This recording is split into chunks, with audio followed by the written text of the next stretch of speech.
Ketika seorang mengalami sakaratul maut, berandai-andai, laula akhartani ila ajalin qarib, kembalikan kami ke muka bumi sedetik saja, fa'asaddaqa, pasti bersedekah.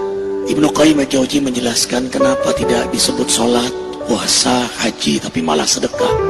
Pertama, karena sedekah sangat meringankan sakaratul maut. Kedua, lampu yang paling terang di alam kubur. Yang ketiga, pintu surga yang paling besar terbuka adalah as-sakhaya, yang dilewati oleh orang dermawan.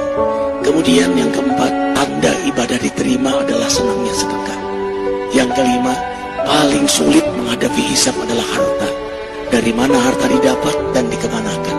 Maka bersyukurlah hamba Allah yang mensedekahkan jariah hartanya, walau dia wafat, harta itu terus mengalir sampai. Ketika seorang mengalami sakaratul maut, berandai-andai, laula akhartani ila ajalin qarib, kembalikan kami ke muka bumi sedetik saja, fa'asaddaqa, pasti bersedekah.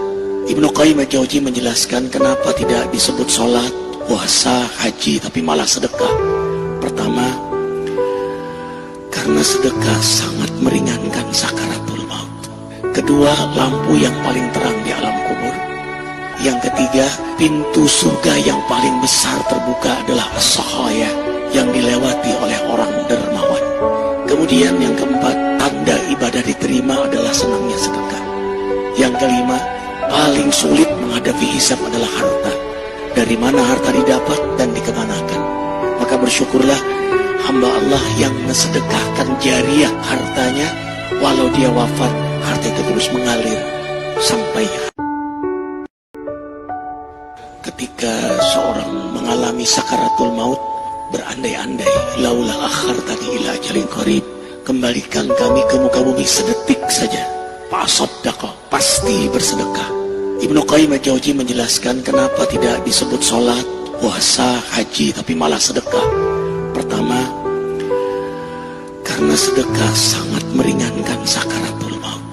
Kedua, lampu yang paling terang di alam kubur. Yang ketiga, pintu surga yang paling besar terbuka adalah as-sakhaya, yang dilewati oleh orang dermawan. Kemudian yang keempat, tanda ibadah diterima adalah senangnya sedekah.